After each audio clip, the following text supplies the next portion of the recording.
Ladies and gentlemen, before we commence today's show, this episode is in honor of our good friend Billy. He sadly passed away earlier this year. He's a friend of the show, so this episode is dedicated to him. Hi, I'm Nina Samuels, and apparently you have nothing better to do with your time, so you are listening to the Holy Shoot podcast.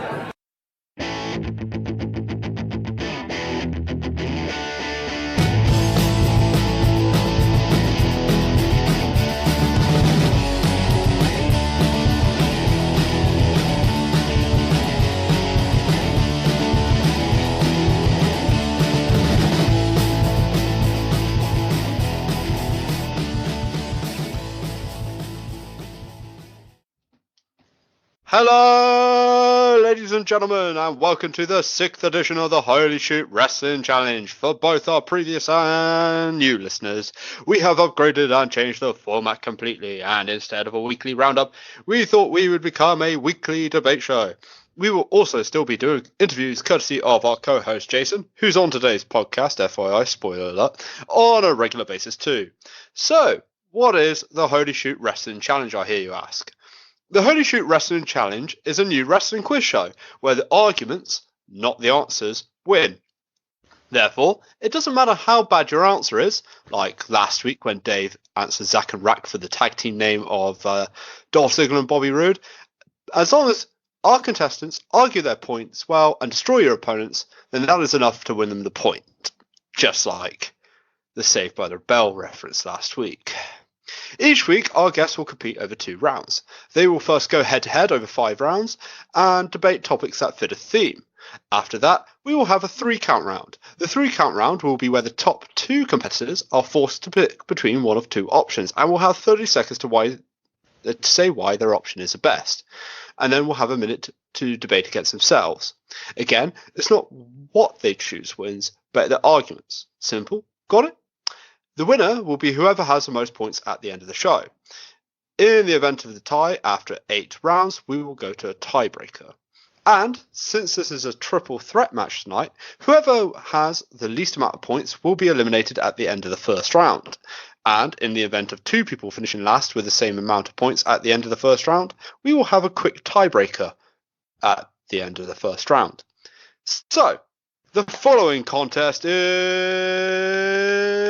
scheduled for 1-4, and it is a triple threat match. Introducing first from Woking, Surrey, he has a record of 2 wins and 2 losses. Jason JC Cornette Norris.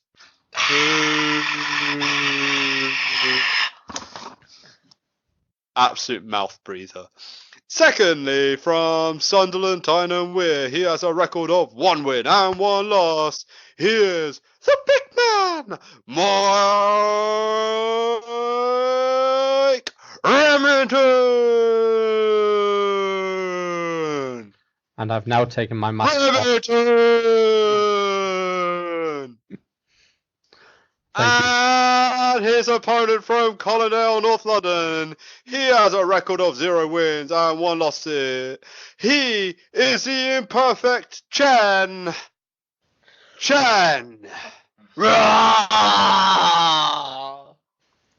What? I want to do a Strowman entrance. So where is Sam? Sam is napping. He's just come back from America, so you're not facing Sam tonight. Oh, really? Yeah. I am the surprise opponent. Yeah, unfortunately we had to draft in Chen. Why is he ducking me so much? He failed a drugs test, is what I heard. Oh dear. He's shooting a movie. He's gone to Hollywood to shoot a movie, okay? He'll be back soon. He failed a drugs test because he hasn't done enough drugs. He looks like he has. Shit. Steroids scandal Sam. I can't remember what his nickname is, so I might call it that in the next episode.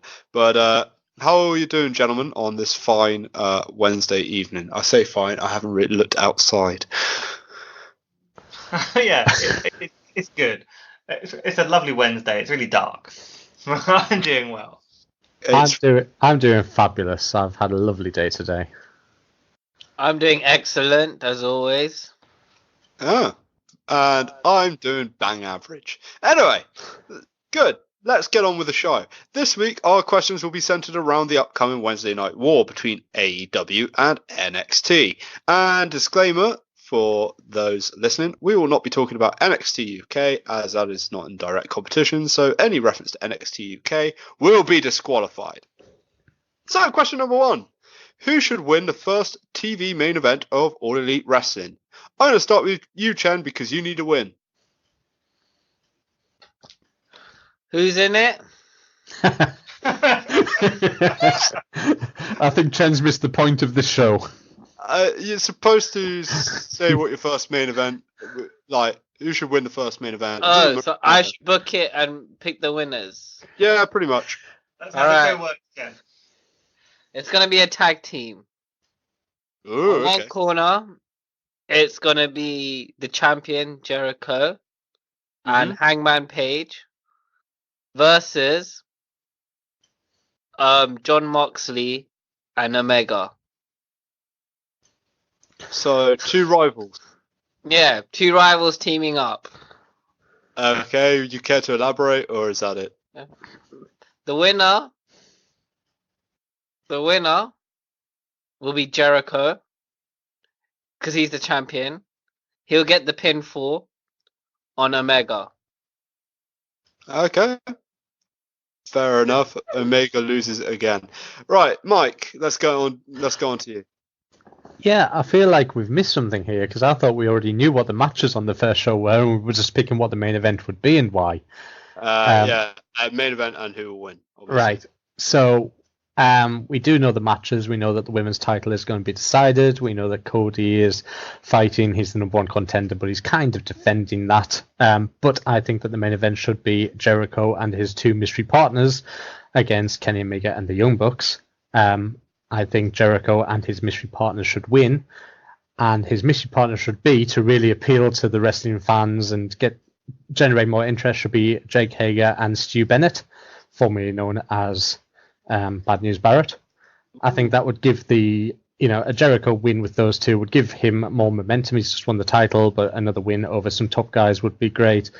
I can see one of the Young Bucks being pinged, but that does affect slightly Omega's record, so they can be like, he's lost another one without directly losing. Yeah, fair enough. And you, Jason. Before I start, Mike, who was it you said with Jericho? It was Wade Barrett and Jake Hager. Stu Bennett and Jake Hager. Okay, yes. Cool. So, okay. Very important.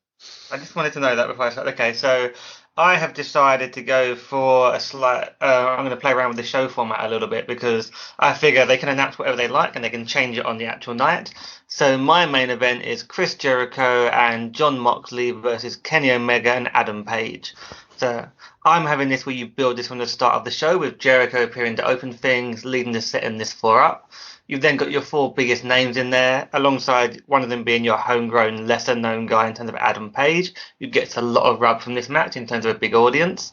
And you then you can build this throughout the entire show to keep the audience all the way through with your big stars. You have the main event, you limit Moxley and Omega's time together, and you have Page pin Jericho during all the chaos. Which helps sort of make Adam Page look strong in front of a big audience and Jericho look vulnerable before he fights Cody Rhodes at the pay-per-view. All right, fight. Jason, I think you've missed that the matches have already been announced. This is their first TV show. Yeah. We know that Pac is fighting Adam Page. I mean, they're not going to start their first show by saying, this is the lineup, but just to show you we can do anything, we're going to totally mix it all up. Stop them tearing it up. If they said had it was fantasy booking. You didn't say we have to follow it. It says that in question 5, but in question 1 it should be who should win the first main event of AEW. Yeah. And it doesn't say. It doesn't say follow the actual card. It doesn't say that in the rules. Yeah, I'm going to step in explicitly. It doesn't. So. Yeah. So I mean, I saw that as being open to interpretation. It is open to interpretation. And that was the point of the question. But I understand why it's point. But fight anyway. And Jason, you want Jericho the champion to lose on his debut for the AEW TV show? Yeah, he's a heel champ, Get but he's the not a monster. pinfall He's and meant to get be the a pin. cowardly, vulnerable heel, and you want your champion to look vulnerable, so it looks like contenders might beat him. You know, No, I a la think every single one of Ric Flair's title reigns. I think you should book the champion strong. He's not booked in that I way. mean, I think look, he's some booked in that people are way. saying like, oh, maybe an old timer like Jericho, the title shouldn't be on him. But this is Jericho's time to prove why he's a good choice to be champion and just keep him strong I for a think while. that's why they've got the best idea having Jericho and mystery partners is add some thought of who these partners are going to be right up to bell time. We don't know who they're going to be and come out. It puts Jericho in a 6-man tag. And So you picked his partners as two mid-carders that like don't really win many matches. they've both been champions and top carders in other events, and it's not, they're not coming as their WWE characters. They could be coming as new. They are face recognition. You do have Jake Hager, who's been successful in MMA lately, so you've got the crossover audience there. I think that they fit really well. They are both Jericho's friends, so they've got on well, and there's a backstory. In what way are they Jericho's friends? I never knew that. I know that Bad News Barrett and Jericho got on extremely well in WWE, and Jake Hager, they do have a online connection. It's one of the few that I do know about. No one knows about that. You're just grasping at straws there. There's no connection between those three men, but anyone knows about. Go to this little known website called Google and just type that in. Jericho's friend Wade Barrett. I mean, I don't know. I get what you're trying to do, the surprise, and it's kind of interesting what you've gone for those two names. But isn't that awful that they're sort of saying, okay, once again we're doing a mystery thing, so we're going to bring in more WWE mid carders from that you haven't seen for years that no one cares about anymore. It makes them look awful. Yes, and I think one thing AEW should do is avoid doing an Impact, bringing all these ex-WWE stars in. So both the ideas do a main event caliber match on TV. Isn't that what WCW did wrong? They gave away these matches for free. I don't think you can get around the fact you're bringing in you're making them look like Impact, and I agree with Chen on that one. So they only look like Impact if they bring them in and say, "Oh my God, these guys used to be with WWE." They're not even using the same names they were in there. They're bringing in the Lucha Underground World Champions. It's like, to me, to be honest, I never watched Impact fully, but I remember when they just brought in Raven, tried to push him as a main event, and he was just like a lower mid card in WWE. Okay, and just to confirm, we've established that Mike's bringing in the old WWE mid carders that no one cares about. If we go to Chen, I understand the opposites, like odd combinations, odd like bedfellows type thing, but really, how are you booking this match? Because you want to keep Ambrose on Omega. You don't want to get there though. How do you set it up? Huh? It doesn't matter how we get there. This is my main event.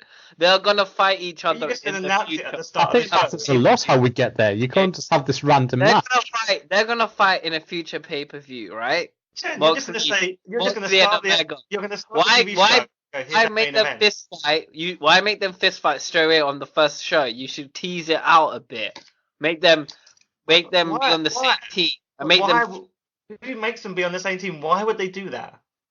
There's plenty of matches that's happened like that with people on the same team. Omega is a VP of the company, and he's going to go, you know what, I'll team myself with the guy that I hate against my friend.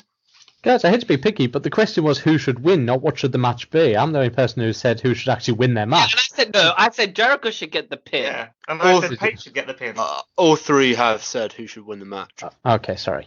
I think Jericho should definitely win the match, and the reason he should win the match is he's the new world champion. He should have that momentum.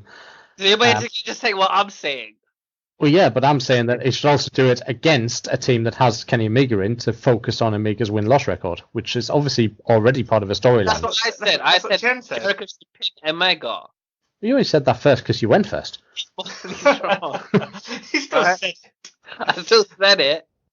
So, just to confirm, Chen, you're booking the two top feuds as tag team partners. Yeah, so Jericho and Hangman. Chen, just to confirm, but with no booking logic, you're just going to have that as your main event with no explanation for how we got there. There's so much tension in the air. Imagine that. Put them all in the ring. Explosions will happen. No, Chen, no, just no. We're going to discount that now. And then, Mike, you're putting Jericho and the two old mid-carders together in the main event against the... No, I'm not. I'm doing exactly what AEW have done. That is the match they've said. They've said what matches will be on. I'm picking which one should be the main event. Do you not think it should be Jericho and, I don't know, like the Lucha Brothers or LAX or someone interesting? Okay, well, You know, Mike, if you're going to do the format, I have the perfect tag team partners for Jericho. Who's but that? I don't want to say it because that's just diverging from my actual main event. Unless Broad allows me to. No, I think we've got to wrap this up. Yeah. And I'm pretty confident in who's won this first round. Mike, Impact guys. I did you just got bullied by Jason and Chen, so you're not winning the point. I would have made a clear point though that Jericho and Barrett probably friends. Jericho was Barrett's mentor in the old NXT, so you should have really pointed that out. So that leaves Jason and Chen for the first point. I'm going to give the point to Jason purely because Chen, you clearly came in underprepared. You didn't really care for any build. You didn't really think about any build, and that's what differentiates between you two. Because your counter arguments were strong, but the actual argument for your match was pretty weak and ill prepared. So Jason wins the first point. So, second question. Gentlemen, who would you trade from All Elite Wrestling to NXT? Mike, you get to go first. Yeah, I'm hoping I haven't taken this question too literally either, because I've taken it as if I could change the rosters right now, only one way, who I would take from AEW and put them in NXT. Have I got the question correct. right? Okay. One act from AEW to NXT. Okay, I hope it doesn't have to be one act, because I've actually said nobody. I would not take a single person from AEW and put them in NXT. I think... that goes against the question. Does it? So I have to pick one person? Yes, you do. Okay, in that case, it would be Jim Ross. I think the only thing that could possibly be improved right now is NXT's commentary team. I think the wrestling roster has been built with future storylines in mind and future ideas, future philosophies. I think it's far too early for us to be moving people across just to give ourselves dream matches that we want. There's plenty of time for that. And I will state Triple H's recent comment that he wouldn't trade anyone with NXT for AEW. I think we should respect that. He's got the roster he wants. Cody has made the roster he wants. The only thing I would improve is NXT's commentary team, and Jim Ross, I think, commenting on the younger generation would be great. Okay, Jason, you go next. Okay, I'm going to move over the one act that I think can really help make NXT stronger where they're weak at the moment, and that's the Young Bucks. So I think at the moment NXT, they need tag teams right now that can be credible. They just don't have credible tag teams that can go and headline matches against the Undisputed Era. And I'm thinking you have these great matches of Undisputed Era and the Young Bucks. But then imagine the teams that the Bucks can help you build up. Imagine the Bucks be the Forgotten Sons, Lorcan and Birch. Maybe Riddle and Lee reform their indie team as, the Super Bros. And also, I know we're focusing on NXT, but that doesn't stop NXT UK being on main NXT shows. We've seen them moving around. So imagine the Bucks be someone like Mustache Mountain. I think at the moment NXT tag team wrestling is a bit on life support, and the Bucks are the ones to save it. Chen. It's down to two, but I'm probably going to have to go with Maxwell Jacob. MJF, okay. Why MJF? Because when I look at the roster and look at not just the wrestling ability, but the promo and the swag, I think Maxwell, of all of them, he'll be a big success. He's the one who has the best chance of being a big success on the main roster. The roster is always about character, selling your character, and I think he'll be a terrific heel. And he's good. He's good on the mic. He's got that charisma, and he's a pretty decent wrestler. So Mike's gone for Jim Ross, Jason's gone for the Young Bucks, and Chen has gone for Maxwell Jacob Freeman, aka MJF. Fight! Mike, can we just start with you? So you want to move Jim Ross over because you think he'll improve the commentary, when I think the universal acclaim that Ronaldo and McGuinness get from the entire wrestling world would put them actually above Jim Ross these days, who actually forgets people's names a lot of the time. I think it's a 3-person commentary team, and they've got Mike, two great people on there. Just move on. But are you going to put Jim Ross in there with Mauro Ranallo at the same time? I think they would. I think they would be great. I think Mauro Ranallo and Jim Ross would actually comment on wrestling as I always wanted to be. Relate to the past, relate to real stories. Your idea of Young Bucks are credible. I think they're the most unincredible team to come across. They would not fit in with NXT or WWE. There are spot monkeys. To support Mike, Jay, he is right. Young Bucks had the chance to join WWE. They turned it down because their style would not be used in WWE. And you see how the tag teams are being wasted on the main roster. So they're just going to be another wasted potential. Yeah. They're just going to be another wasted potential talent. Thank you for your support, Vince Chen. McMahon does not like tag teams. And I think the argument works exactly for you, Chen, that MJF would not fit in. I think he needs that bit of an edge where he can be not PG, he can swear, he can do undertone comments. He would be absolutely wasted. The way Raw is moving, the way the WWE roster is moving, the program is moving, it's becoming a bit more edgy again. He might not be able to swear, but he'll still. You don't need to swear to get over all the time. I think he's using swear words a lot. He's using comments that he would not be able to make on any form of WWE TV. I think he's brilliant, but he's brilliant because he's in AEW. The Young Bucks are Spotfest, which works in AEW. I just want to point that out. Then, while they do a lot of that, they've had amazing matches in New Japan and Ring of Honor, but have not. Yes, but would they be allowed to use the style in the WWE? I'm just saying they don't do that. I'm just saying they can do other stuff. They can tone it down and do much more psychologically well-booked matches against the likes of but people paid to see the Young Bucks to do all that spot fest as well. I think you get the balance right. So do you not agree with me that it's a bit early to be changing the roster, that we should let them do what they want to do? Why are we moving people just because we can? Because that was the question. The question didn't say we had to. It kind of pretty much states it has to. Who would you trade from All Elite Wrestling to NXT? Let's not deviate from the point. So at the moment, the argument you have against me is that you think the Young Bucks are spot monkeys, and my argument is that actually they're really good wrestlers. But you see the fit in the WWE product. Chen, I'm talking. So I just want to say, the main argument from you guys is that they're spot monkeys, and actually, while they are known for doing big spots, they actually have a history of actually doing really well-booked, sensible matches as well against different opponents. It's just that they've been more known recently for those more spot monkey type things. There's nothing that stops them doing that in NXT instead of toning it down and getting the balance right. It's the same reason we have cruiserweights. It's the same reason we have amazing athletic guys in NXT that can do this stuff. If you look at the stuff, some of the things that Adam Cole and Johnny Gargano have done in some of their matches is not too dissimilar to what you would criticize the Young Bucks for, especially with the ladder matches and things they've done. So just to put that one out, that completely makes no sense.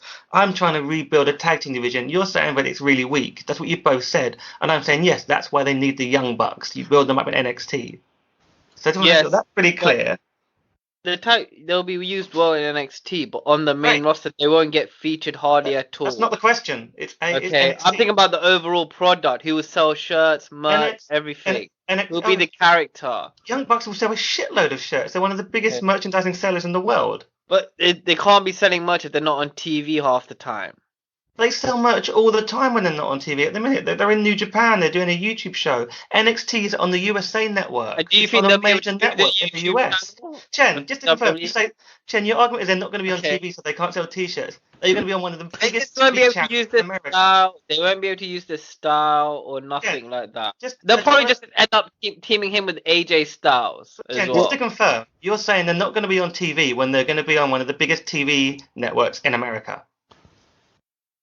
That's your argument. They're not going to be able to be on TV and sell merch when they're on one of the biggest. This is all very fun, but if you go with both of your ideas, we don't get the MJF Cody feud that we're expecting. We don't get the Young Bucks LAX, for want of a better name, feud we're expecting. Your Jim Ross thing is completely pointless. I'm going to discount that now. So, but Chen, my whole point is, I think the rosters should be allowed to do what they've got planned. Chen, MJF, we've not talked about your pick a lot.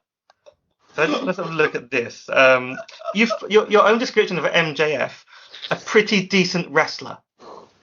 He's the one you want to move over, a pretty decent wrestler.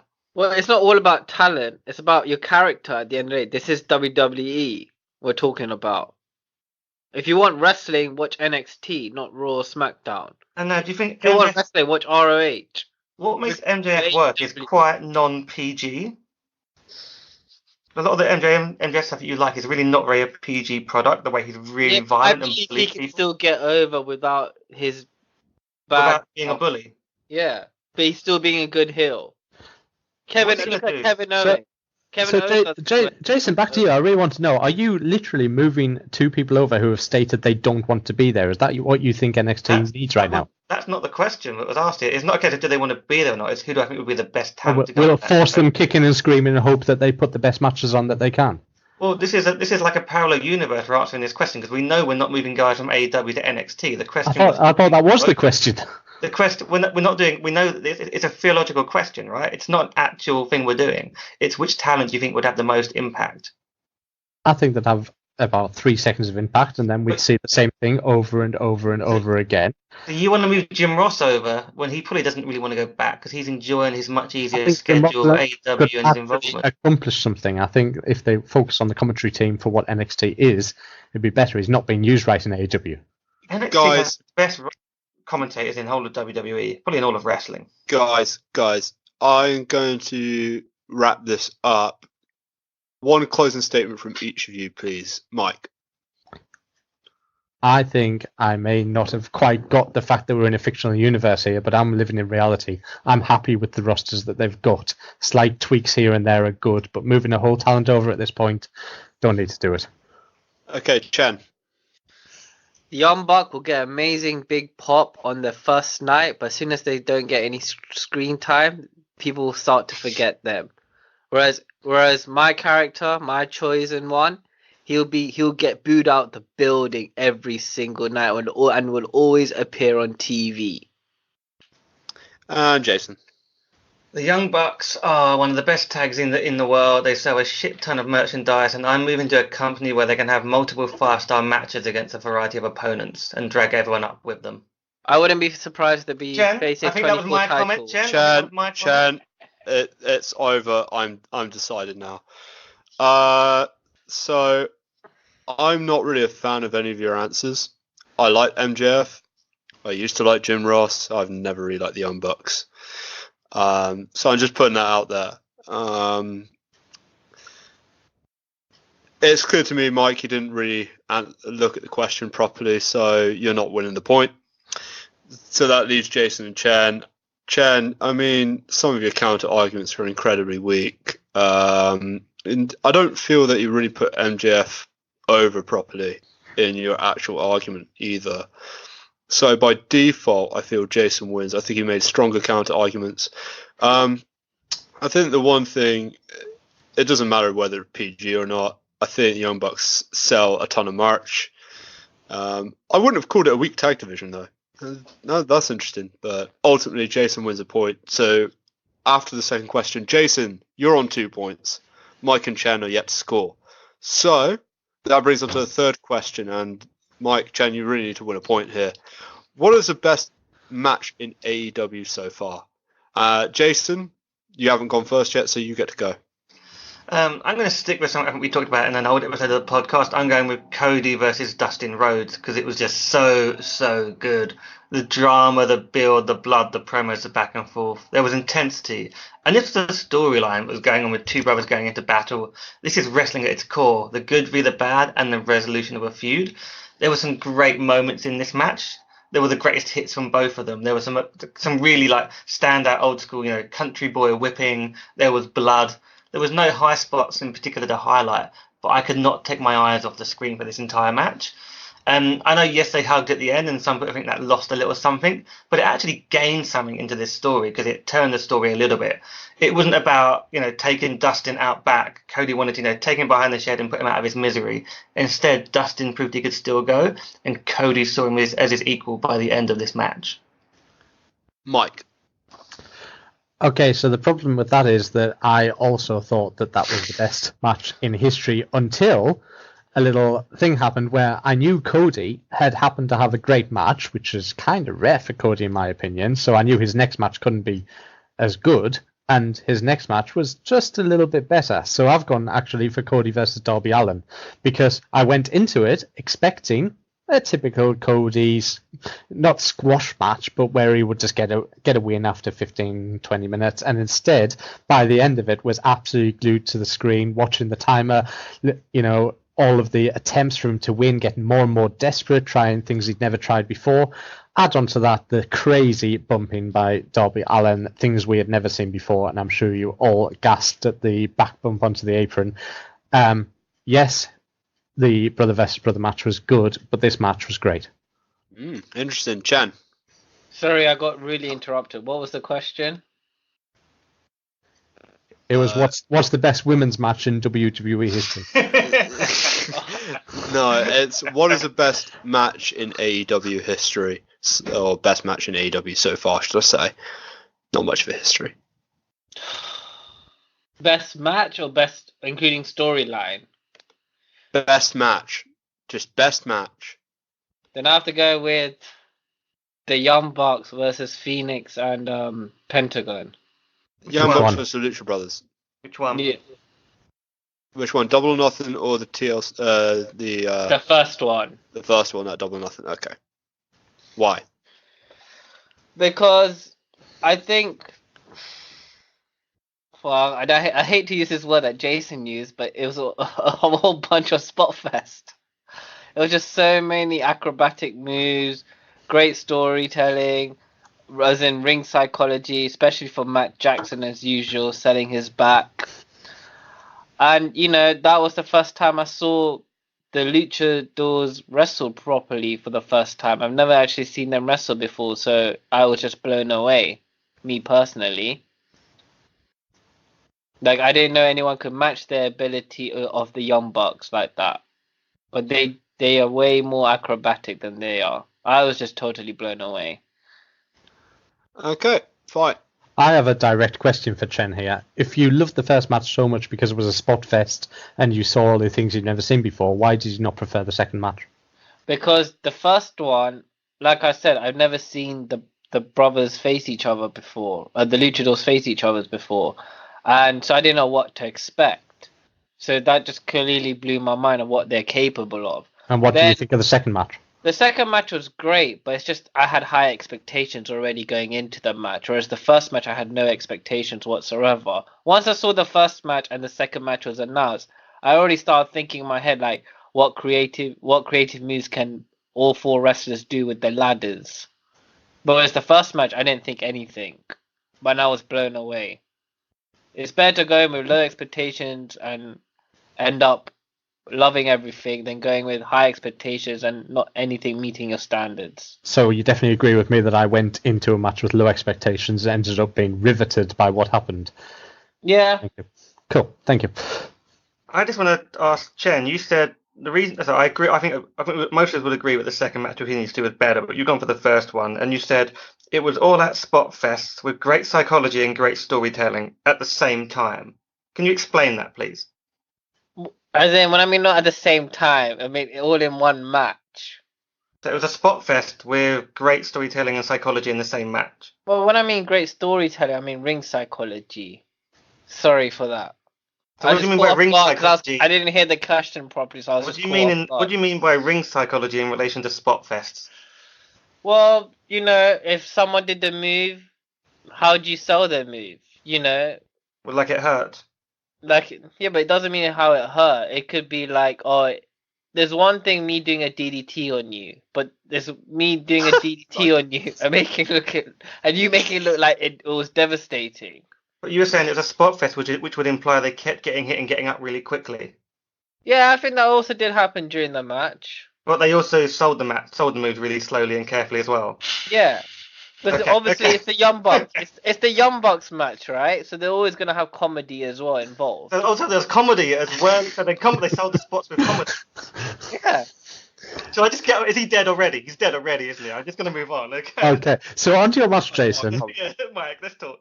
Yeah, I mean, if we were talking about whole storyline and whole emotion, there was a lot going into there. I think even from the YouTube videos they did beforehand, there was a lot going into that match. And yes, the match had the emotion, it had the blood, which I think added a lot to it. But as a match itself, it was a little bit plodding, a little bit slow. I'm guessing, Goldust, as I'll call him, has to go a bit slower these days with the age. But, I think my match had a build, and it had some things in that I, as a long-term wrestling fan, have never seen. So, for instance, he injures Cody's hand. Cody's still in the hand, and by the end, Darby, every time he gets the chance, he's headbutting the hand. Like, I've never seen a headbutt to the hand. Because it makes no sense. Well, it does. He's injured something. Any sort of attack he can do on that body part, it really added to it. Why would you headbutt someone rather than stomping on their hand? Well, because he was on all fours and his hand was beneath him, so he headbutted him. The stomp would have been standing up. Whereas your match, it had the emotion, it had the storyline, but as a match, you take the fact that they're brothers out of the equation, it's nothing special. See, I think when we talk about best match, I know we're talking about maybe like bell to bell, but I think you have to understand the history and psychology going into the match to really appreciate it. That's why I went for that, and I know you appreciated my match for that reason. I wasn't expecting you to go for Cody versus Darby Allin, to be honest, because I thought, okay, it was a draw. It was probably a good match, better than you expected, like you're saying, but it ended up being a draw.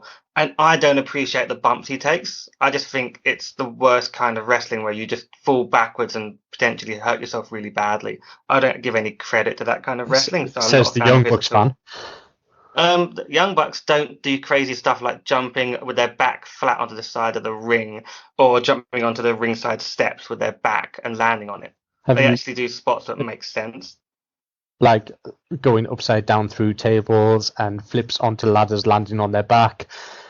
They're much more sensible actual spots when you look at it. I mean, I appreciate that's actually wrestling spots that has a bit of risk, but Darby Allin is just someone who falls on things. I think it fits into his story and character that he's a skateboarder who will take these massive risks just for a very small amount of reward. It really fits in. His character is different. It's something we haven't seen before. And then he got a draw against Cody, who... he is the owner of the company, but he's also booking himself as quite a top guy. He's the number one contender. And Darby, in the first time a lot of us would have seen him, got a draw. I just don't see how you can call a match where it was a 15-minute draw like the best match that AEW's done. Well, I just struggle with that finish. It definitely wasn't a 15-minute draw. It was a 30-minute draw. Oh, was it a 30-minute draw? I'm glad it flew over so fast for you. It must have been a good match. It was not a 30-minute draw, was it? Am I missing that, guys? It was a 30-minute draw. Let me check that. So I want to send that to referee's decision. Yeah, I'm calling a flag on that play. Oh, wow. Just double check how long that. There's no VAR. There's no replay. This will take a long time. So go on. I'm going to do it while we're chatting. I mean, you appreciate my match is really good. I'm just not rating your match that highly. I just don't. I can't get into that match as much. So I guess we have a difference of opinion. Well, you're just calling out mainly some spots. Was there anything like? In the way the story was told. I'm not saying it was spots. I'm saying it was the whole fact that I thought it was going to go in being a quick squash-ish match, and the closer it got to 30 minutes, the more Cody was starting to get more and more desperate and trying more and more desperate maneuvers to finish it, and Darby was fighting for his life. This was his big opportunity, and he actually got the draw, which he didn't win the match, but he came out of that a hell of a lot stronger than he went coming in. They built a future character. We're both wrong. It was a 20-minute draw. I was closer. So it was not the epic 30 minutes you're talking about. I don't think that really matters, but okay. Let's wrap this up, guys. I don't know what to say. I mean, your match was I say something? perfectly okay. Oh, he's back in the dead. Yeah. That's this game as well, isn't it? Chen wants to say something. Jason. Sorry. He did nearly kill him. That's called a mic. It's called a mute button. Jason, take away the weapons, take away the blood. Do you think it would have been a good match? Your match. It was because I feel like they had to include the blood, the weapons, because Goldust can't go that long, and these things help prolong the match. You say weapons. It wasn't like it was like a sort of garbage match. It was like a couple of spots of weapons. There was blood that obviously added to it, but I think this was wrestling at its core. It was the classic, good, complete booking wise, and it just drew me in the whole way. Okay. Yeah. I think that's the exact same argument for me. It drew me in. I started on one level and ended up on a totally different level from when I started. I came out of that match thinking, wow, I did not expect that. And I think that's the art of a good wrestling match. It gives you what you don't expect. And in the art of fairness, Chen, do you want to defend your match? What match did Chen say? Young Bucks versus Lucha Brothers at Double. Yeah, it was so long ago, sorry. If you want to see great tag team action, watch my match, people. Vince Okay. McMahon, what's the tag team? This is how you build a tag team division. Chan, I'm about to decide, and Chan, you're not winning the point. So that leaves Jason and Mike. So I got to be honest, I love Cody versus Dustin. I think that's a phenomenal match, and for the reasons that Jason pointed out. However, I think Mike made a very strong argument about the unexpected nature of Darby Allin, how that fits his character. I think calling the back bump spot dangerous when you have the Young Bucks there. I think that was a good counterpoint you made, Mike, and I think overall it was a stronger argument from Mr. Remington. So, at the end of the third round, Jason's on 2 points, Mike is on 1, Chen, you're still scoreless. So, question number 4. Out of the All Elite Wrestling pay-per-view shows, that includes Fight Fest and Fight for the Fallen, and the NXT takeovers, not NXT UK, which show was the best? So, Double or Nothing, Fight Fest, Fight for the Fallen, All Out, or Takeover Phoenix, Takeover New York, Takeover 25, or Takeover Toronto. Go. I'm going to start with Chen first because he needs a point. Have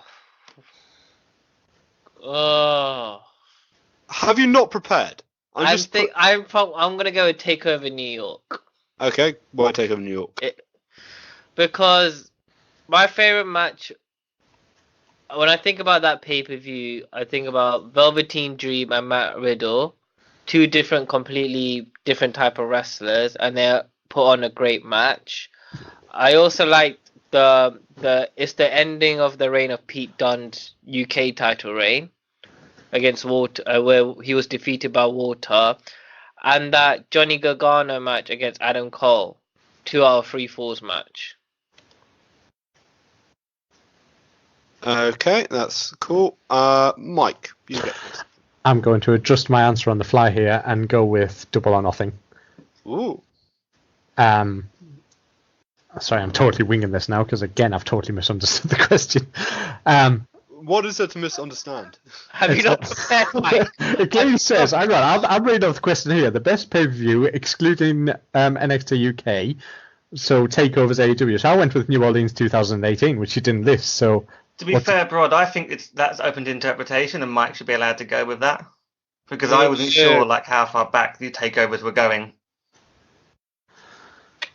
I'm going to call an audible, and I'll say, okay, I'll allow New Orleans. Oh, fantastic. Okay, so not only is it the best show out of the options you gave, it's probably in the top 3 best shows I've ever seen.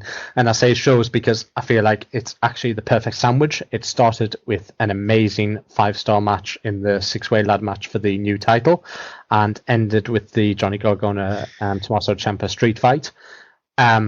2 of the best matches I've ever seen. I think the ladder match had a new title. It had Adam Cole rising to his own. And bear in mind, Adam Cole then came back and had another match in the triple threat and won the tag team titles. Really shows what you can do. We saw the emergence of Ricochet. We saw the debut of EC3. So, for an opening match, it had pretty much everything.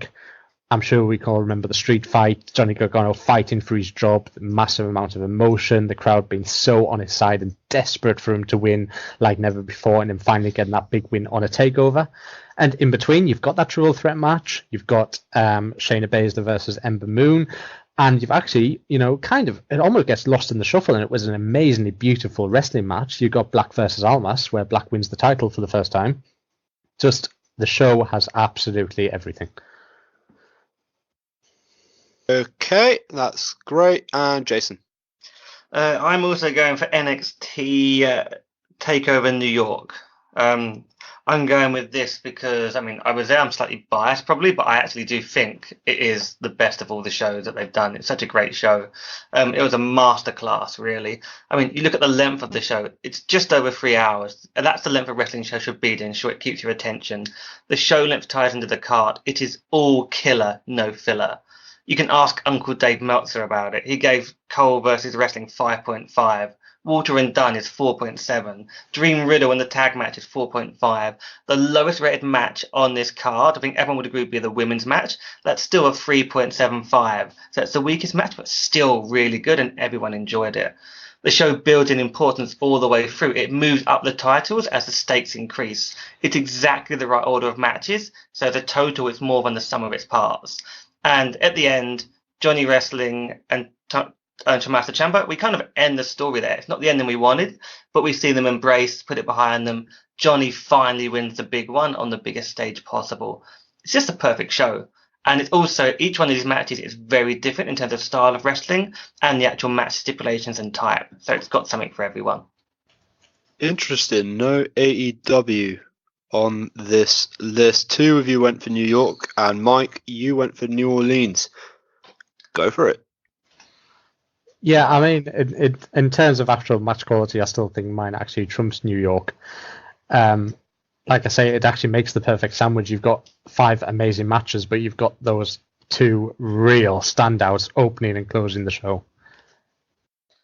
I think the issue I have with New Orleans, I agree it's a really good show. I mean, it's the thing with NXT, right? They put on some amazing shows, and I agree that had some good matches on it. I think it might be that I'm not so much a fan of the overall order of the show, maybe the way that they paced it in terms of the match order. And I remember, like, Aleister Black, I was glad he won the belt against, like, Cien Almas, but I don't really remember that match that much in terms of everything else going on. I think that really proves it. It's actually an amazing match, but it's in the middle of such a good show. If you can't remember that match, it was good. I just don't think it was like the best match either of them's had. Okay. Listen, what classifies as a great match is you remember it down the line. People still talk about it. And yeah, I completely forgot about that match as well. I remember liking it, but I can't recall any of the spots or how Alistair won. Okay, so what was your favourite match on your show? You really want to know? That's why I asked. The main event. Why? Because of the ending. Right. I'm talking about the celebration. I'm talking about the celebration. His wife running down to the ring. His arch nemesis, once best friend, comes down to celebrate. Perfect ending. Okay. And Jason, your favourite match? I mean, it's hard to pick one because I love every match on this card, but I'd probably go with Dunn v Walter because I just thought that was such a hard-hitting match, and you kind of thought Walter's probably going to win this, but Dunn kept making you think he was going to somehow beat the monster. I got most drawn into that. Do you know what I really don't get? And if it turns out I'm wrong, this is going to come back and bite me. But if your favourite match is Dunn versus Walter, that means there was no Tommaso Ciampa, Johnny Gargano in the main event. I think you've got 2 shows mixed up. No, the main event was the 2 3 Adam Falls Cole. match. Yeah, Adam Cole versus. All right, okay. You said Ciampa earlier, and I was just thinking. Ciampa came out, at the end, celebrate. Right, okay. Because after he vacant the NXT title. Yeah, I think yours is a 1 or 2 match show, whereas mine is almost perfect pretty much through. And like I keep saying, the fact that they opened and closed with the 2 of the best matches I've seen in the last 10 years. I agree. New Orleans is definitely a good show. I just don't think it stacks up when you put the 5 matches against each other. I think New York wins. And remember, you're talking about shows, so there's things that happened in my show that you might not immediately remember, but when I point them out, you'll realise the impact it had. For instance, my show is the one where Roderick Strong turned on Pete Dunne and joined Undisputed Era. That we're still seeing the impact of that these days.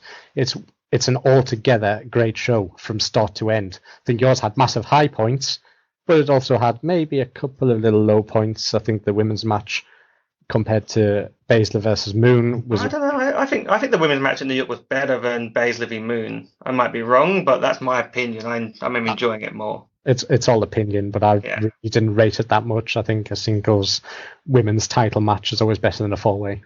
Cool. And I'm going to sort of just Chen. You agree with me on New York, but I think you put less, I guess, explanation for why. So I'm just it's hard to argue with you on it because we agree on it. But I think I've explained a bit more of my logic. I just want to say, Mike, you're wrong about sometimes a singles match being better than a triple threat or fatal four-way. Sometimes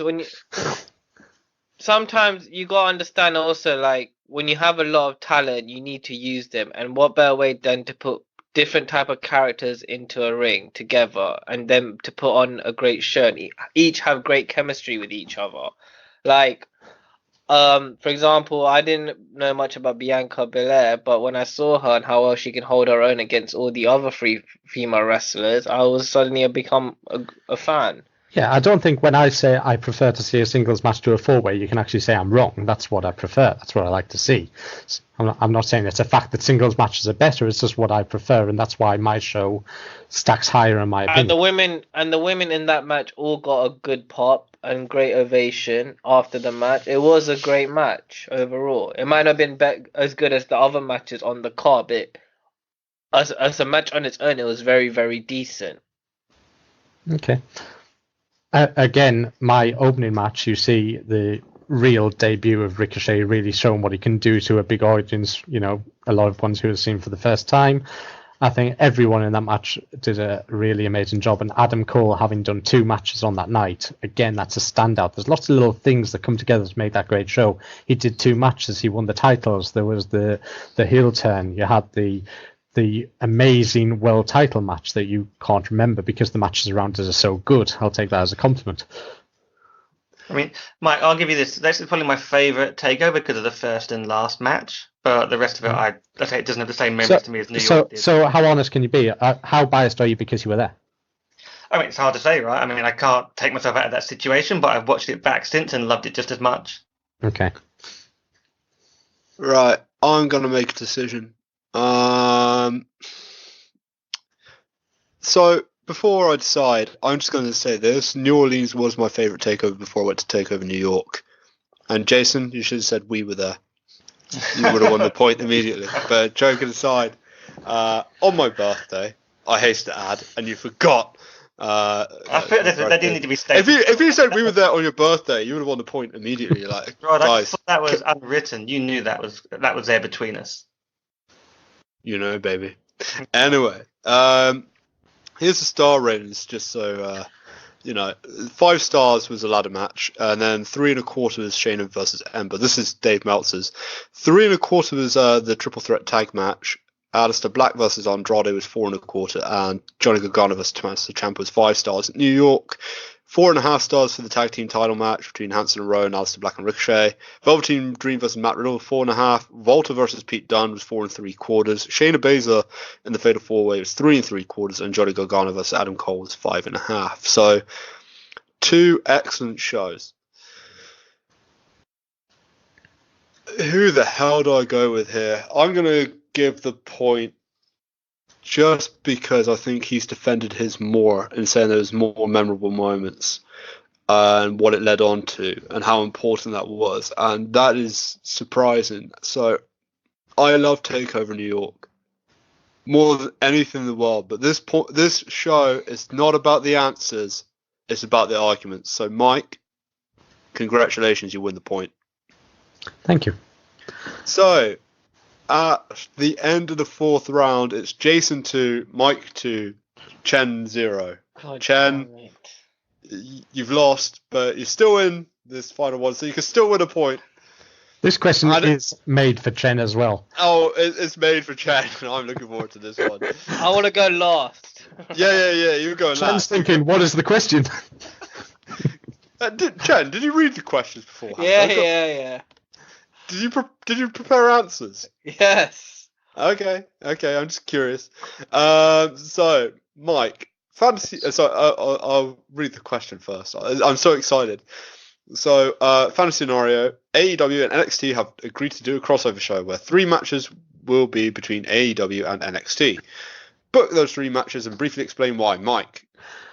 Okay, so a 3-match show. I've started off with a typical country angle. I'm the best in this country. No, I'm not. So I've gone with Pete Dunne versus Pac. You've got the British strong style encounter there. Both want to prove that the UK has produced the best wrestlers, and that's actually them. I think the match itself would be nail-biting. I think we'd see painful holds and moves by both. You've kind of got Ariel Stolt versus Matt Wrestling going on there. I would have Dunne winning. Because first of all, he's not from Newcastle, and I would have Pac trying to cheat on a pin by maybe holding onto the ropes, but Dunne's done so much work on the hands throughout that he can't grasp the ropes. Dunne reverses the pin and gets the win.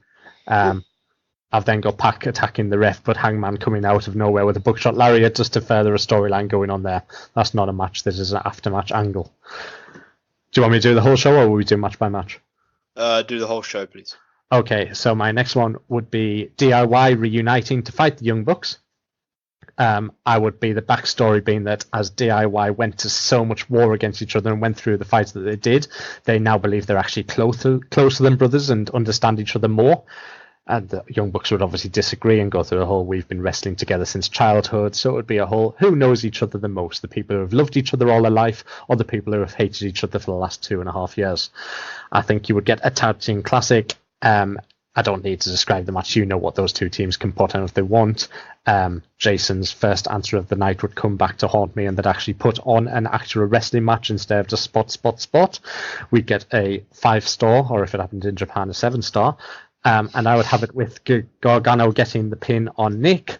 I'd have the typical teams hug it out, go to the top of the ramp, Ciampa's behind Gargano, looking a little bit jealous that he got the win, and we'd think, here we go again.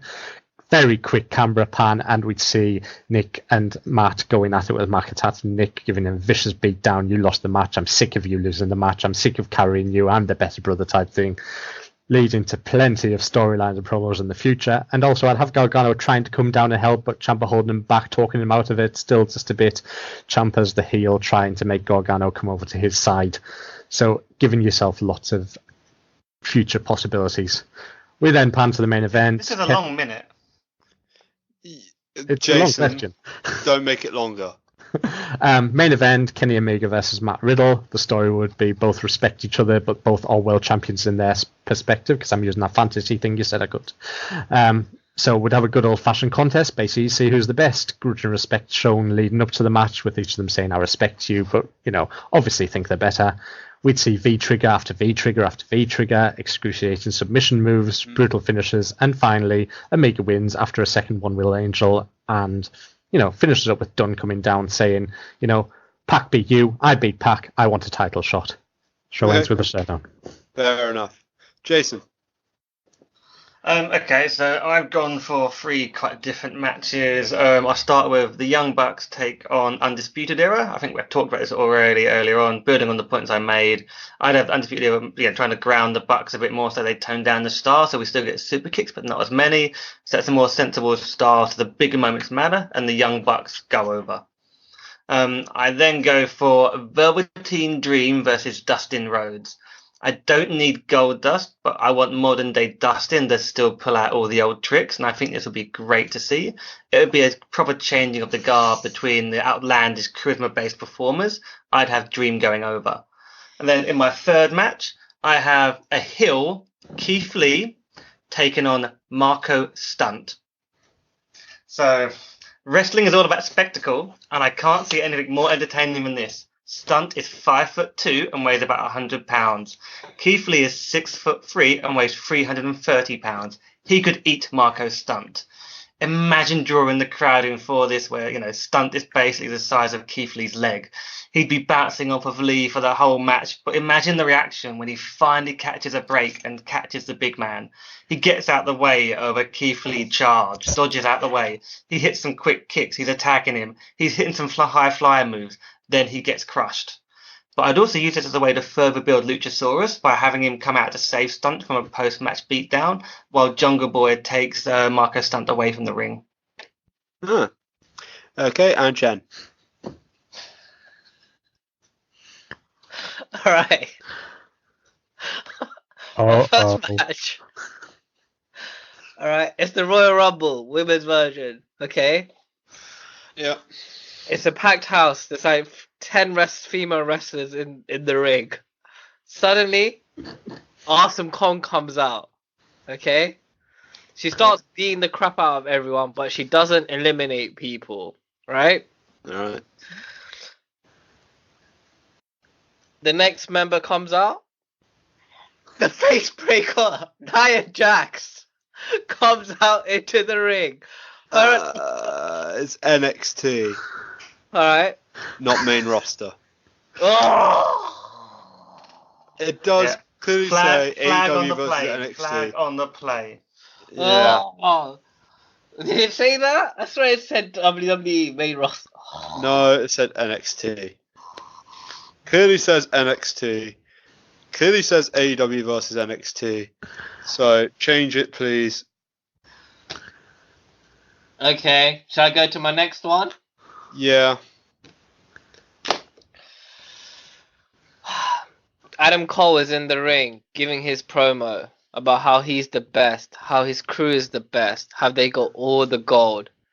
And then suddenly, out comes Kenny Omega with the Young Bucks. He gets in the ring and he tells Adam Cole, "You may be the best in this brand, but I'm the best in the world. And you and I were always meant to square off, but you ran away to another promotion when you and I were meant to face on one, like a little chicken shit that you are. And now you have nowhere else to run. We are destined to face each other. You tried to dethrone me when we were in another faction before, but then you just ran away. Now it's time to face each other." Better than WWE script. So is that Cole versus Omega? Yeah, it's Cole versus Omega. And what's the last match? Ugh, I can't use it. 'Cause It's Triple H versus The Rock. it had Triple H in it. That's just it. I mean, technically he's NXT, so allow it. Okay, well, if you guys allow it, Yeah, I'm allowing Triple H. Okay. It's Triple H. It's Triple H is sitting on his throne, like he normally does, trying out a promo. In a 1 or a 2. All right. He's It's diarrhea. he's sitting in his throne, cutting a promo, trying to promote the next NXT pay-per-view. Then suddenly out comes Cody Rhodes with the sledgehammer, and he tries to hit Triple H in the head, but Triple H ducks, and Cody hits the throne breaks. Then he hits Triple H again, but he misses again. And then Triple H runs away, but gets it further away from him. Further away from him. And then runs away fully. He can't be seen. Cody picks up a mic and goes, "You may be the developer of this territory, and I may be developer of another territory, but let's just see who's the best." And who's the best at building and creating wrestlers as superstars. That's it. Would you have liked to know what my other one was? But we can't use it, but I had a great idea for another one, but it's a main roster. Would you like to hear? Out of curiosity. No, not really. Fight. Can we just get Chen out the way, Mike? 1 sec. So, yeah, that was my plan too. Yeah, can we just? So you booked a Rumble which has Kong coming down and beating people. That doesn't count. That doesn't count. And then it just ends because you didn't book it correctly. Yeah. Triple H v Cody is. Triple H sits on this throne, which we never see him sitting on a throne, and then Cody tries to kill him, and Triple H runs away. What do you mean? That was pretty much it. Triple H runs away because he's apparently sitting on a throne. Cody repeatedly tries to hit Triple H, but Cody repeatedly misses. And Triple H runs away, and then that one's over with. And then you went for Cole versus Omega. I'm guessing you're making reference to when he got kicked out of the Bullet Club, but Omega never really challenged him and called him a chicken shit heel. He just kicked Cole out of the faction, so there wasn't really that storyline you were talking about, and that's what you're setting the match up with. But they were building it up to. No, they just kicked him out. Cole just went in to NXT. No, yeah, Omega just kicked him out and said you're not welcome anymore, and that was it. There was no ducking him. So just to confirm that I wanted to deal with those first. Mike, anything else? Yeah, I basically see Chen as having an impossible match given the scenario, a Bob the Builder wannabe who can't use a hammer, and a match that history doesn't really work for. I'm going to use my time to attack Jason's booking, if that's okay. You haven't quite explained how heel Keith Lee versus Marco Stunt ends up in the main event of your fantasy booking here. Like, what's the backstory here? I'm not necessarily saying it's a main event. I was just told to book 3 matches. I just thought I'd finish on that one because it'd be the most interesting. To be honest, that might be the opening of the 3 matches, and I'd maybe end it with the Young Bucks and Undisputed Era. I was working down the card. To be honest, I think Keith Lee needs a heel turn in general, and Marco Stunt just makes it even more fun. I thought Keith Lee did turn heel. Yeah, I thought he was a heel. I think he's showing signs of it, but I don't He's think hinting it at the moment, but he hasn't actually turned. And we know he can do it from his other work, but not in NXT. So you And- basically pick these people because one's the biggest and strongest and one's the smallest and not so strongest. You haven't really gone with any reason other than he's a lot bigger than him. You've gone with as big and small as you can. I figure it's just going to be. I love it. Imagine Keith Lee says, "Okay, anyone from AEW, bring out the biggest and best you've got," and out comes Marco Stunt, or even Luchasaurus comes out and then Marco Stunt comes out behind him Or on him. Yeah, on him. Yeah, you've got it there. It's like that. It's all there. I just think people would find this amazing. Like it's going to be like a car crash, but it's going to be something you can't turn away from. Yeah. You've got Velveteen Dream, one of the youngest, most up-and-coming great wrestlers we've got, against Dustin, who, he did do a goodish match when it was brother versus brother, but that was all story. I think we're wasting. You don't have to argue that match again, Mike. Yeah, let's just cross that out. I think I'm doing this. This is all about the charisma and the fact that Dustin Rhodes, he showed he can still dig all those tricks out, and I want him putting Velveteen Dream over strong at the end of this and just passing the torch, changing the guard type thing. Would this be a quick finisher? Would this be a quick match? I mean, it's like a 10-minute match. I can't see them going more than 5 minutes. It's a 10-minute match to get all the moments in, but they need time. They need time to get the spectacle in. I guess we've got 3 chances here to have dream matches, and you've got Goldust in one of them. I mean, I'm a lifelong, I guess not lifelong, but I've been a fan of Goldust since he first debuted, and I've been a fan of Velveteen Dream since he debuted. So I picked those two because they both have massive fan followings and cult followings, and I think actually the crowd would be very into this just based on the performers involved. Okay. And your main event, if you're working backwards, is Young Bucks versus Undisputed Era. Now that you've heard that I'd want DIY in the place of Undisputed Era, do you not maybe want to change your? I mean, yours is an interesting choice, but I think Undisputed Era. I've been watching them in all their tag matches against all the different teams over the last 2 years. I'd stick with Undisputed Era. I can imagine I might go to DIY further down the road because it's an interesting choice you've gone for. But I think Undisputed is better. To be fair, I think Mike has the better tag team dream match. To be fair, a more money-maker match. I guess you've done. Ooh, Chen sided with someone. Thank you, Chen. And you're going face v face, whereas I've actually got at least Bucks as faces versus heels undisputed, which I think adds more. I think the fact that Keith Lee is a heel now bumping Marco Stunt around shows how fantasy this is. Yeah. Remember, I do have backstory and finishes to all my matches. And remember, at one point, when they teased the reunion between Ciampa and Gargano, they were both heels. That is true. And just going on to your one, Mike. You say was it Omega v Cole was your main event match? Omega versus Riddle. Riddle. I wanted to I wasn't sure how you sort of booked that one through. I just wanted to check. I think if you picture what those two can do together, would see some really amazing stuff. And I think Riddle would show Omega's. He's not scared to take full-on hits, and that V-trigger against people like Ishii, when they really will let him hit it, does look spectacular. I think that. And Riddle was a UFC fighter, so he can take hits. Yeah. I mean, I give this. I think that match would be really interesting. But DIY v Bucks. I mean, it's pretty good. I don't want to see DIY getting put back together. In terms of, I don't know. Are they both faces at this point or heels in your world? I think it's a case where they come together when they need to be together, and you've got the Young Bucks doing my storyline of we can't be beaten because we've been together since childhood. We know each other so well, and my idea of we've actually gone to war so much we now understand each other even better than you could ever do. And Mike, just to add, you have a common enemy. That's what they say. That's why they come back together. There you go.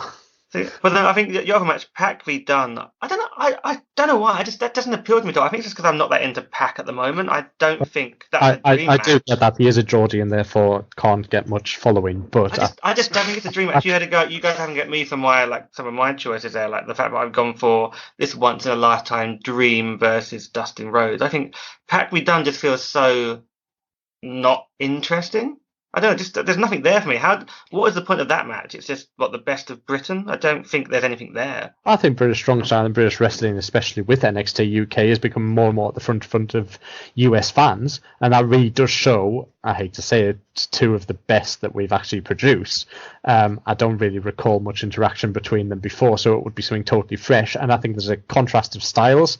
I think when they both come down to it, Pac is aerial and Pete Dunne is mat-based, but they can easily switch it up. I think you'd have that whole style. Maybe you could have Pete Dunne suddenly doing the aerial moves and Pac trying to keep it on the mat. I think a lot hinges on this match versus, I guess, Marco Stunt versus Keith Lee in my one. I think if we look at those two, those are the ones we're both fully more. I'm the least impressed of this one and your choices, and that's probably the one you're least impressed with in mine. Okay, guys, I'm going to ask for one more statement from each of you, starting with you, Chen.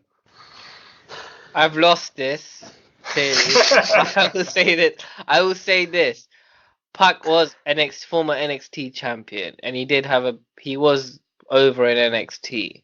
So Dunn versus Pac will win in my books. It's a money maker. Okay, fair enough.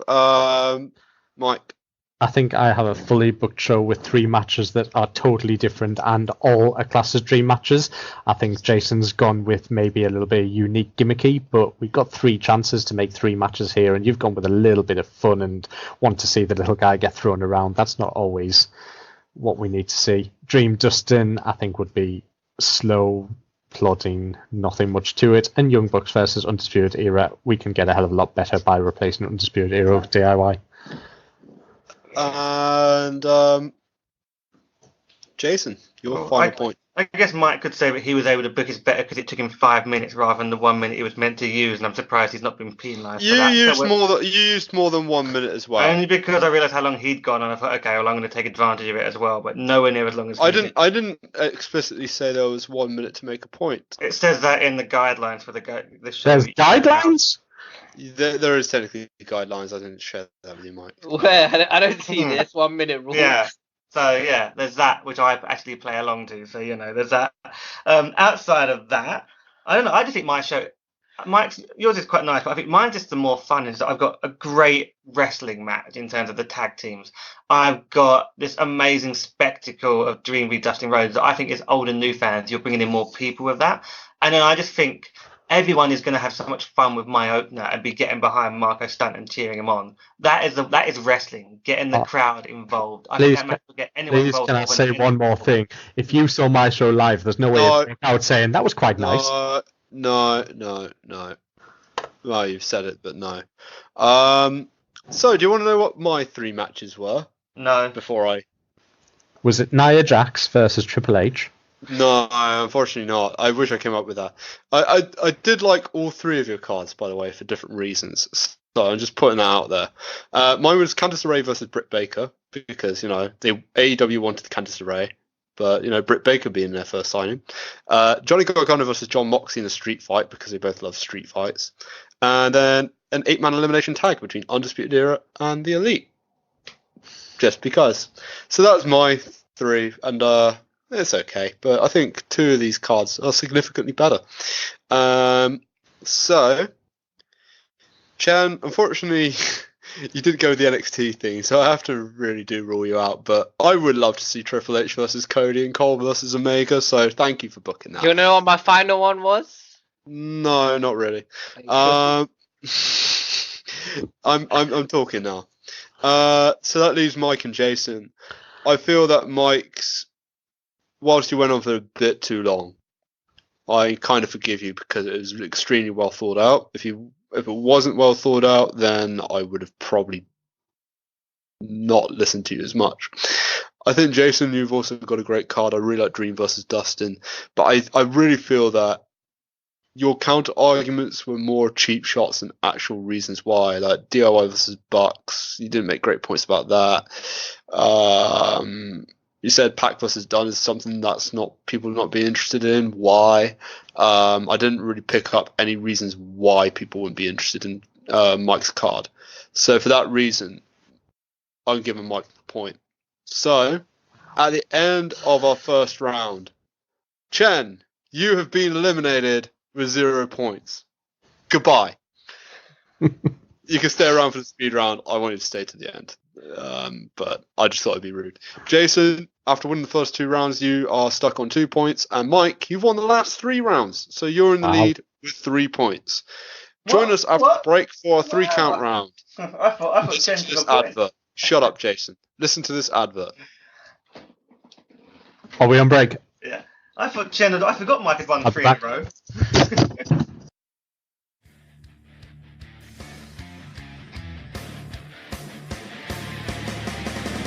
This podcast is affiliated with the WWL Meetup Group. WWL, or What Wrestling London, get together with many fans to watch pay-per-view replays on Monday nights and attend live events across London, be it WWE, Progress, Rev Pro, Eve, and many more. It's a great way to watch wrestling with friendly people and all are welcome to join. You can find out more at watchwrestling.london or just Google Watch Wrestling London and you'll find the meetup page.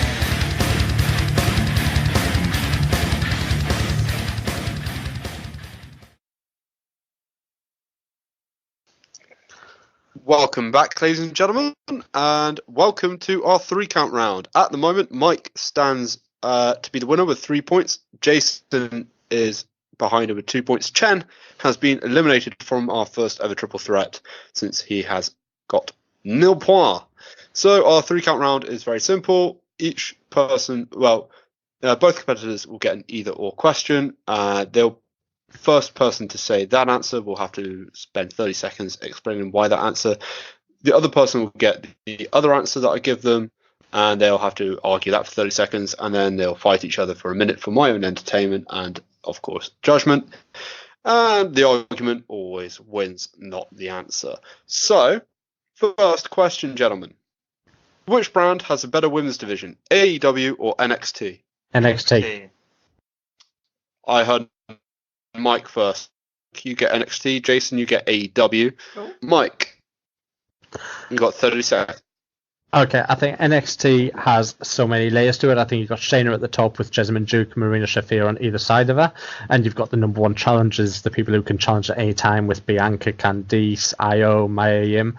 You've got another tier beneath them having weekly matches, Aaliyah, Vanessa Bourne and Zia Lee. And I think the fact that Dakota Kai is on, imminently coming back, and NXT UK can regularly send their women in, and they also have an amazing women's division. I think it's a lot more stacked than AEW's kind of done in it. Done. Jason. So AEW may have had less time to prove themselves, but the talent is much more varied. You've got a legend in Awesome Kong, a young powerhouse in Nyla Rose. You've got the Japanese Joshi fighters like Rio. You've got British and Stardom champ B. Presley.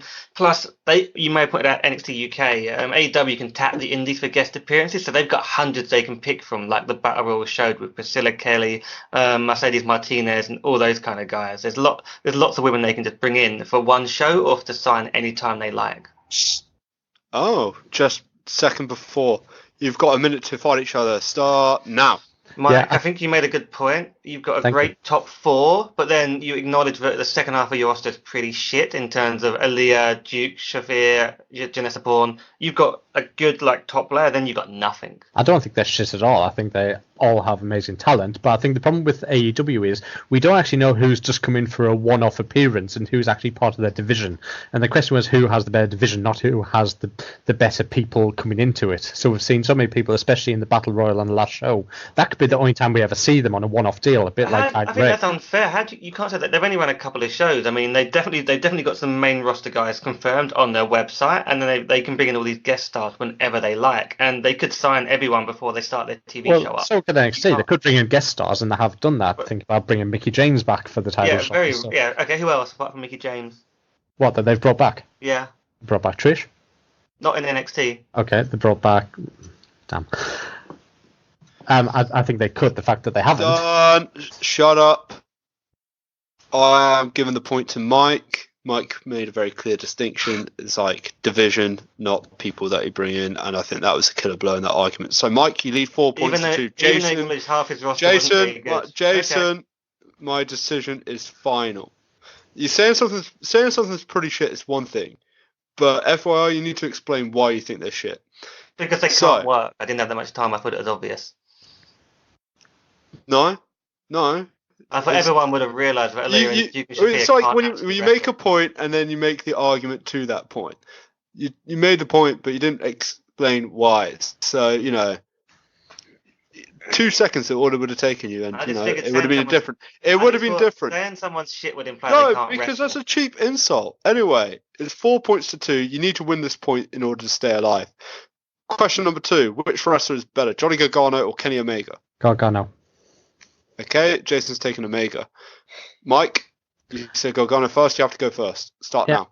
I think Gargano is a much more all-round wrestler. He doesn't rely on big spots or big moves. I think he can do mat, he can do aerial, he can do psychology. He shows emotion better. He can have very, very different match types. I think Kenny Omega can only have two. He has the spectacular or he has the comedy.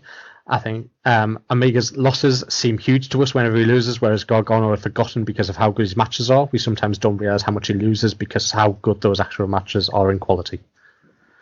Fair enough. Jason. Kenny Omega, so he's been the PWI like #1 wrestler in the world. He's put on many more 5-star matches than Johnny has. He looks more like a star. He's actually been a proven draw to help sell out major shows in Japan and for AEW. The overall package is just there. He looks better. He's bigger. He's put on better matches with a better variety of opponents. Okay, fight. I think he might have put on more 5-star matches, but in terms of percent of his matches that are 5-star, Gargano regularly hits 5 stars, whereas Kenny has had a lot more in order to get them.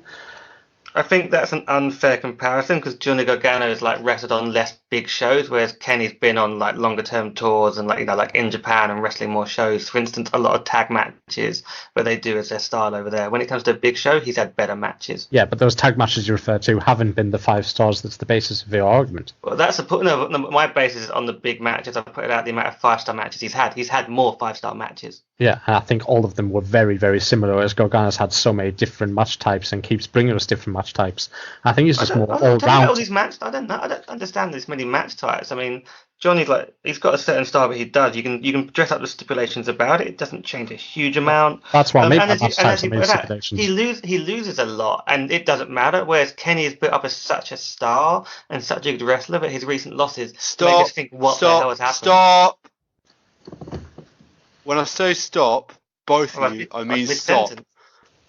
Yeah, well, I don't care. 1 minute is 1 minute. Just, you want to be a stick for the rules. I'm treating it to be a stick for the rules. So, okay, I see. You got to. The rules apply to both, and Mike overran the last one. And that's why I also told him to stop. So, I think this is a very close one. I think Jason had the better introduction. #1 in the world, more 5-star matches. I think he laid more facts on the table. Which pains me to say it because Johnny Gargano is my favourite wrestler right now. But it's not about the answer, it's about the argument. So Jason wins a point. So it's Mike 4, Jason 3, heading into the final round. Which is better? The Elite or the Undisputed Era? Undisputed Era. Okay, Jason, you take the Elite. Mike, again, you've said your answer first, so you've got to go first. Undisputed Era. 30 seconds. Go. I think 5-6 years ago I was watching those 4 in Ring of Honor, and now I see them as a team. It makes sense why they're together. I think the Elite have been together through time, just in necessity, and there's no real reason for Kenny Omega and the Young Bucks to be friends other than the fact that they happen to be friends and have a YouTube video. And I think it really comes down to the fact if you want to go 1-on-1, there's 4 of mine, there's 3 of yours. Mine have all the gold, yours don't. Just to confirm, the Elite is not just the Young Bucks and Kenny Omega, it's also Cody and Adam Page. I'm including Cody, excluding Adam Page. Okay. Right. Why are we excluding Adam Page? I kind of see the Elite as all Elite Wrestling CEOs, essentially. But that's not what the question says. Chen? They're a clique. I'm with Jason. You can also throw in Marty, but obviously... Yeah, I was tempted to say that as well. The question is the Elite. Elite. There's no specific on it. You're not. So I'm with Jason. He gets the whole crew. I'm gonna go with Chen's decision. You got 30 seconds starting now. Well, my guys are all proven draws in terms of selling out the Tokyo Dome. They sell a lot of merch. They're just cooler because the reason they sell a lot of merch is because they're really, really cool. They sold out shows for AEW. They are the names that sold those shows out. They have launched a company on the back of those wrestlers. They're a cooler and more believable threat based on their size and range and the different skills that every one of them brings. I could argue about Undisputed Era. They just don't match up in any of those ways. Well, I think my guys are actually hotter. They've had a longer term story that about prophecy. Guys, I didn't say you could start fighting. Now you Oh. can fight. Yeah, I think they've had the longer term story in terms of they've got the prophecy that they'll all hold the belt and they've come close, fallen away, come close again. Now they've actually got it all. We're going to the next stage. I think for you to say that you have more proven draws and more main events in Tokyo Dome, we've now established you've got 6 guys. I mean, how big does your group need to be? Mine is better because of the small, compact group that they are, the fact they interchange tag teams, and the fact that they each bring something individual to it. You've just got mixture. I don't know. I mean, I'm looking at what you're not really sort of putting out any of my points I made not being correct. Whereas I've said all these things about why my guys are better. They show more range and they're bigger draws. Those show more range because there's more of them. There's 5 guys. It's like that was a choice. Like you could have chosen. You chosen wanted 6 now. You could have chosen if you wanted. You chose Undisputed Era. I chose the Elite. Yeah, because I think they're a smaller, more contact, more widely ranged group. I've not actually called them out individually. The fact that I've got this tag team, I've got one of the best tag teams in the world. It's won belts everywhere. I've got a champion in Kenny Omega. It's won belts in New Japan headline shows. I've got someone like Cody Rhodes, who's a legacy star. I've got the young up and coming guy like Adam Page. Okay, there's no one like guys, stop.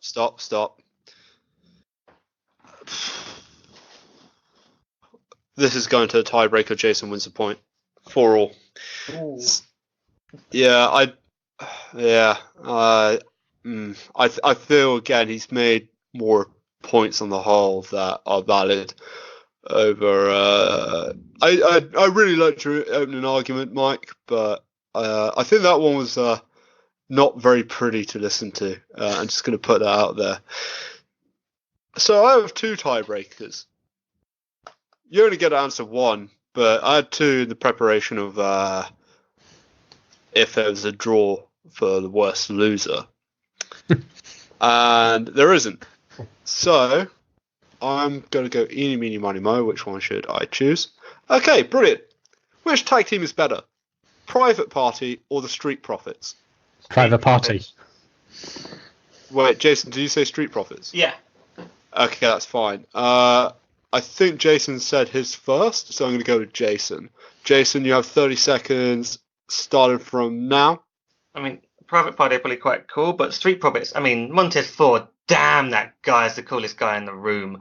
And the athletic ability on him, it's just amazing. He's going to be a future, big champion for them. But while they're a tag team, they're also great. There's a lot of tag team work. They have amazing chemistry. You just want to hang out with them. The crowd loves them. There's the reason those red cups are everywhere. It's the reason they're on Raw. And they've proven they can have really good matches, as we saw with Undisputed Era and in the Dusty Rhodes Classic tournaments. They're just great. Stop, Mike. I think Private Party, you could interchange your argument and use everything you just said for Private Party, but as a team, they've been on Raw. It's the question, it's my time, please. As a team, I think they work well together. They've got more double team maneuvers that are amazing that we haven't seen before. We've only really seen them have 2 big matches, and both matches have left me thinking, I've never seen that in a match before. Whereas Street Profits, what have they really done that I haven't seen before? Nothing. Private Party, I think, have a bigger future, and at one point, they probably will face each other, and Private Party will prove to be the better team. Thank you. Jason, don't do that again. Sorry, next time you do that in a speed round, you'll be deducted a point. And that's a future episode, and I'll remember that. So, guys, fight. Yeah, I think I'm definitely right. They are very, very similar teams, and one day in the future I will see them face each other. But I think my guys, as a team, they do more moves that involves both people. Your team is built up of individual special moves. I think as singles wrestlers, yours could be great, but I think as a tag team, mine can definitely be greater. I don't know. I'd argue that my guys have just as many double team moves, and I think the big point here is you said Private Party have only really been seen in 2 matches. You're judging everything on 2 matches. Whereas we've seen Street Profits on takeovers and weekly on NXT TV and on Raw, just showing what their personalities are like. I think they've shown more already by some distance than Private Party. Maybe in a year we're talking differently, but at the minute it's clear who's had the most exposure and who we can judge more, and that's Street Profits. And that wasn't the question. The question is who's the best team. And if we've just seen 2 matches and seen what we have, imagine what they can do after 10 matches. They must have a hell of a lot. I don't know how you judge a team after 2 matches. I think that Done. Amazing.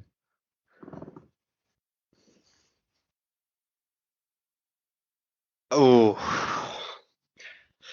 So, This is literally based off one minute point, and I think that's to do with Mike's double team moves on the Street Profits. I have to strongly disagree with Mike's point on that one. I think both tag teams are really good, and hence the question. And also, they've got similar gimmicks, and that's the question. But you going on saying they don't, Street Profits are better individually than as a tag team. They don't have any double team moves, but you didn't really say like why I feel or why that is the case. And on that basis alone, this is how close that was. Well done, Jason. You've turned it around from 4-2 down to win 5-4. You are this show's winner. Congratulations, Jason. There was never any doubt. Although my favourite moment was probably Omega v Riddle when Mike suggested that earlier. I really want to see that match now, so I'll give him that. Okay, so Jason, how does it feel to finally have a winning record? You're now 3 wins and 2 losses. I think I'm like proving that I am Mr. Holy Shoot at the moment in terms of like turning up for the big shows and putting on a performance. Sam's unbeaten. But Sam's like Brock Lesnar. He never turns up. Yeah, he's turned up twice. He was going to be on the show. When he heard Mike was on it, he ran scared because Mike challenged him. Oh, we'll have Sam versus Mike. I guarantee that, as this show's general manager and host and judge and writer, kind of. Fun show. Mike, how does it feel to lose just like that at the very end? Yeah, I mean, Jason's obviously a worthy opponent, and if I do have to lose somebody, I'd rather it was him. Chen, you did make me laugh as you always do, but you've kind of hit the point. I came in here expecting to face Sam. I called him out on my last appearance. I heard he was coming, but apparently jet lag is his latest excuse. Sam, I had a whole list of arguments to counter your inane ability to actually grasp anything about wrestling. So please come on this show so I can beat you 5-0. We won't need the speed round. We won't need the tie break. I know you're listening. Just stop with the excuses. Actually, you still need to beat him 8-0 if you want to do the clean sweep. But anyway, I'll be him 9-0. Do the tie break as well. I love it. All right. Sam will be sitting there saying, well, so what does AEW stand for? Have they decided that yet? Ooh. No. Okay, and Chen, how does it feel to go absolutely pointless? The first person to go 0 points. Congratulations, Chen. I'm glad I've broken records. I plan to break many more records to come. This is why we call you the imperfect Chen. You're 0-2. One day you'll get a win. We'll have you face Dave. We'll give you a warm-up opponent. WrestleMania dream match right there. It'll definitely be a WrestleMania dream match. Maybe we'll book that for the WrestleMania weekend. But I got to say this, guys. It's been a great honor doing this show with you. It's been a great honor. But Jason, I'm calling you out next week. I want to kick your fucking ass. You've been nothing but rude to me ever since I took on hosting duties of this show.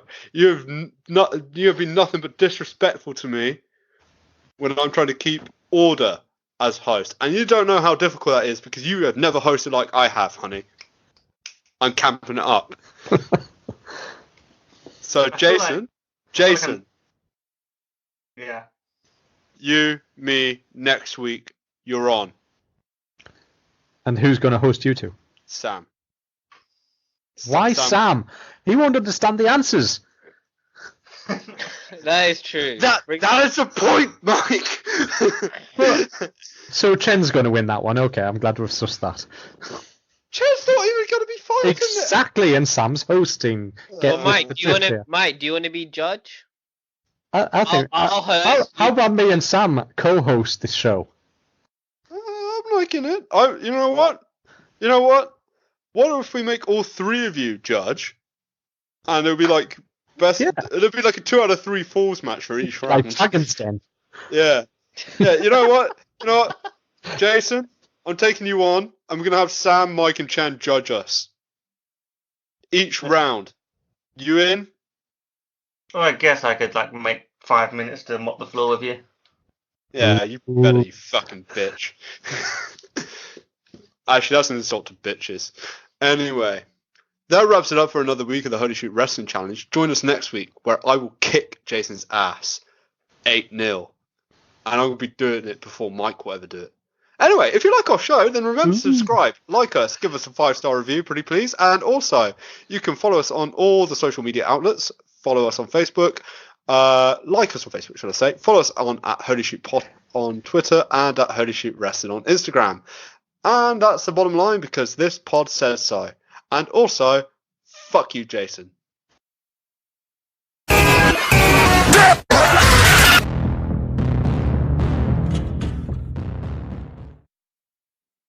Brod, my crew, we're coming for you next week. Let's fight for the love we share. Let's fight, 'cause we know we care, my friends. Let's fight for hope everywhere. Let's fight for the love we share. Let's fight, 'cause we need to care, my friends. Let's fight, Sailor Moon, Sailor Moon. Little children are filled with hopes and dreams.